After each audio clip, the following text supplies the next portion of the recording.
رمضان المبارک جب آخر تک جاتا ہے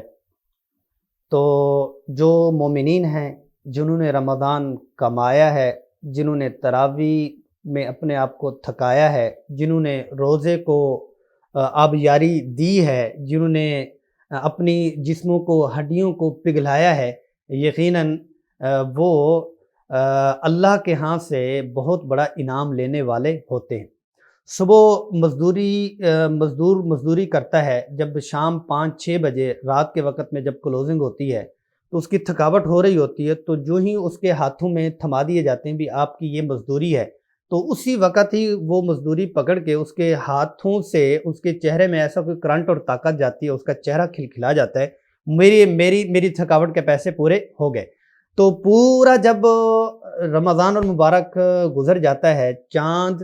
عید کا نظر آ جاتا ہے، تو اس رات میں اللہ جل جلالہ فرماتے ہیں میرے فرشتوں، اچھا یہ بتاؤ، آپ لوگوں نے دیکھا میرے بندوں نے، میری بندیوں نے روزے رکھے، تلاوت کی، تراویح پڑھی، بتاؤ ان کے ساتھ میں کیا کروں؟ تو فرشتے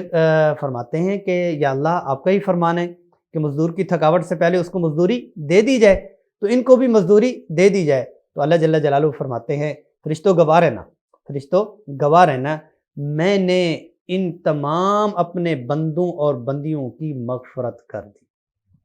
یعنی اس کو لیلۃ الجائزہ کہتے ہیں۔ جائزہ عربی زبان میں انعام کو کہتے ہیں، یوم الجائزہ کہتے ہیں کہ آج انعام کا دن ہے۔ لیلۃ الجائزہ، اس میں مزدوری ملنے کی یہ رات ہے، اور یہ ان مبارک راتوں میں سے ہے جیسے عید الفطر کی یہ رات ہے، عید الاضحیٰ کی یہ رات ہے، عرفہ کی یہ رات ہے، شب برات کی یہ رات ہے جو 15 شعبان کی ہوتی ہے، کہ ان راتوں کو اللہ جل جلالہ خصوصی نوازشات فرماتے ہیں، تو اس میں عبادت کا زیادہ اہتمام کرنا چاہیے۔ ایک حدیث شریف میں آتا ہے جو بخشش کا پیکیج ہے وہ افطاری کے وقت میں ہر روز اللہ جل جلالہ 10 لاکھ لوگوں کو جہنم سے نجات عطا فرماتے ہیں۔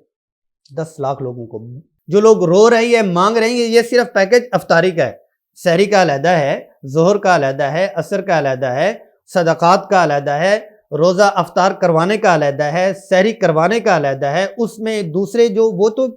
یعنی لاتعداد پیکیجز ہیں بخشش کے، صرف افطاری کا جو ہے وہ 10 لاکھ ہے۔ اچھا، یہ پورے رمضان المبارک میں روزانہ کا اگر یہ 10 لاکھ ہو جاتا ہے تو یہ تقریباً 3 کروڑ تک آخر تک پہنچتا ہے۔ حدیث شریف میں آتا ہے پورے رمضان المبارک میں اللہ جل جلالہ نے جتنے لوگوں کی بخشش فرمائی ہوتی ہے، ایک رات میں ان تمام لوگوں کی بخشش کے برابر سب لوگوں کی بخشش فرماتے ہیں۔ مطلب یہ ہے کہ 3 کروڑ تو ویسے سمجھانے کے لیے میں نے کہا، ورنہ اللہ کے خزانوں میں تو تعداد ہی نہیں ہے۔ تو اس رات میں کیا کرنا ہے؟ اللہ حفاظت فرمائے اس رات میں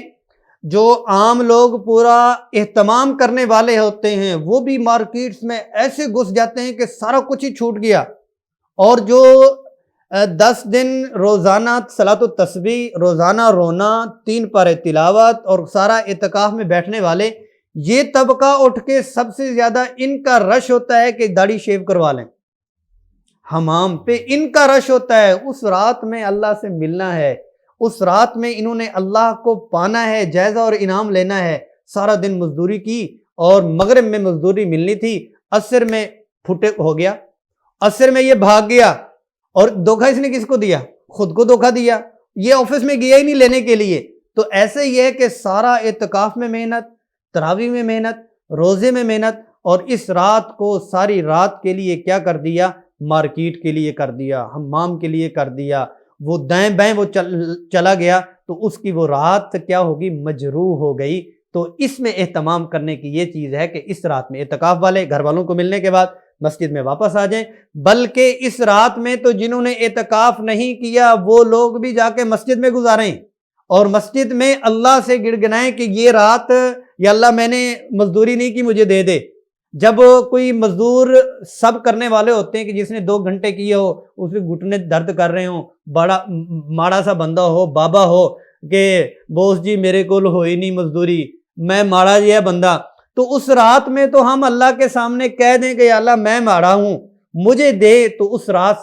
رات میں نوازا جاتا ہے۔ تو یہ رات جس کو چاند رات کہتے ہیں یہ بہت زیادہ اہمیت والی رات ہے، اس میں خود کو اللہ کے ساتھ جوڑنا چاہیے۔